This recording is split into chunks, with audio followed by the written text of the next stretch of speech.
Hello everyone, welcome back to my channel to the new blog. আমি স্বাগতা চলে এসেছি তোমাদের সাথে একটা নতুন দিনের নতুন ব্লগ শেয়ার করতে।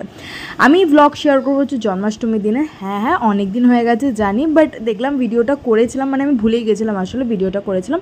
তো গ্যালারি ঘাঁটতে ঘাঁটতে খুঁজে পাই, তো ভাবলাম চলো পেয়ে গেছি যখন তোমাদের সাথে শেয়ার করেই ফেলি।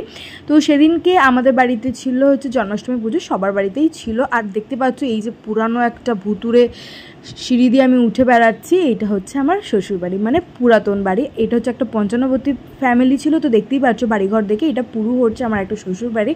এখানে প্রায় 100 জনের কাছাকাছি লোকজন থাকে, মানে এটা আমাদের একটি ফ্যামিলি বলতে পারে। এখন সবাই যে যার আলাদা হয়ে গেছে, যে যার বাড়ি করে নিয়েছে। এখানেও অনেকজনই থাকে, মানে আমরাই শুধু আলাদা বাড়ি করে নতুন বাড়ি করে আছি।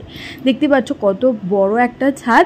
আর আমাদের বাড়িতে আছে কিন্তু নারায়ণ প্রতিষ্ঠিত, তোমাদের সেটা আগেই আমি বলেছি। তো যার জন্য আমাদের বাড়িতে রাস থেকে শুরু করে জন্মাষ্টমী, চাঁচর, দোল উৎসব প্রত্যেকটাই হয়।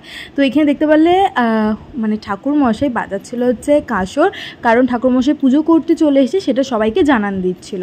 তো যাই হোক, এখানে দেখতে পাচ্ছ আমার নন্টুও চলে এসছে ওপরে। তো আমি এখানে দেখো পুরো ব্লগটা কিন্তু সেদিনে করতে পারিনি। আর পাশ থেকে আমার ছেলে চেঁচাচ্ছে, একটু কম্প্রোমাইজ করে নিও, জানো একটা ছোটো বাচ্চা আছে আমার, তো ওকে নিয়ে আমি ভিডিওটা এডিট করি। তো দেখতে পাচ্ছ নারায়ণের এখানে সব কিছু গুছিয়ে রাখা আছে। আর এই হচ্ছে নারায়ণ। আর কি বলো তো, মানে জন্মাষ্টমী তো হয়ই, মানে আমাদের নারায়ণ পুজোটা সেদিন হয়। এখানে কিন্তু যে যার গোপাল উপরে নিয়ে এসে পুজো করায়। আর দেখতে পাচ্ছ কতদিন আগেকার প্রতিষ্ঠিত এটা মন্দিরটা, এখানে লেখা ছিল, তোমরা খেয়ালই করেছো। তো আমি পুরো পুজোটা দেখতে পারিনি, যেহেতু ছেলের খাবার টাইম হয়ে গেছিলো। তো ওকে তলায় নিয়ে এসে, মানে নতুন বাড়িতে নিয়ে এসে ওকে খাবার করে খাইয়ে দিলাম। আর এইটা হচ্ছে আমাদের নতুন বাড়ির ঠাকুরঘর। আর লক্ষ্মী ঠাকুরের পাশে দেখো একটা নারায়ণের পিকচার রাখা আছে না, ওইটা হচ্ছে আমাদের পুরানো বাড়ির যে নারায়ণ, তার ফটোটা তুলে এনে, মানে নারায়ণ শিলা, তার ফটোটা তুলে এনে আমার বাঁধিয়ে আমাদের বাড়িতেও রেখেছে। সামনেও গোপালই বসে আছে। আমাদের ঠাকুর ঘরে মানে হচ্ছে 33 কোটি ভগবান তোমরা খুঁজে পাবে। তো যাই হোক, এখানে নন্টু বসে বসে ঠাকুর পুজো দেখছিল। খাওয়া দাওয়ার পর এখানে ঠাকুরমশাই পুজো করছিল, আর খুব সুন্দর করে সাজিয়ে দিয়েছিল খাবার দাবার। এখানে ধুনো ঠুনো আমার শ্বশুরমশাই দিচ্ছিল।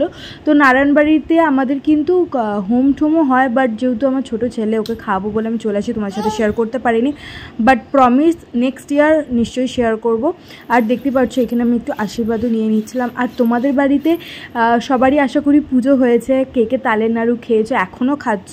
নাড়ু কেন, সবাই তালের ফুরুলি থেকে শুরু করে লুচি রুটি সবই খায় আমাদের বাঙালিদের বাড়িতে, তাই না? আর এই সবের আশীর্বাদ নিতে কিন্তু আমি ভীষণ পরিমাণে ভালোবাসি, জানো তো, মানে এই তাপ নিতে, আরতির তাপ নিতে। আর তোমরা অনেকজনই ভালোবাসে। আর দেখো প্লিজ আমার চ্যানেলটাকে যারা যারা এখনও সাবস্ক্রাইব করনি কিন্তু আমার ভিডিও দেখছো, প্লিজ চ্যানেলটাকে সাবস্ক্রাইব করে নাও, যাতে আমার নতুন নতুন ভিডিওগুলো তোমরা দেখতে পারো। আর পুজো তো চলেই এসছে, পুজোর শপিং টুকটাক চালু করেছি, সেগুলো তোমাদের সাথে টুকটুক করে শেয়ার করছি। প্লিজ পাশে থাকো, আমি এবার থেকে ডেলি ভিডিও দেওয়ার চেষ্টা করব। আর আশা করি তোমরা আমার পাশে থাকবে।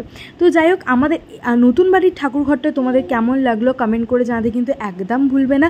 আর আমি কিন্তু উলু দিতে এক্সপার্ট, জানো তো, যেখানেই পুজো হোক না কেন আমি উলু দিই।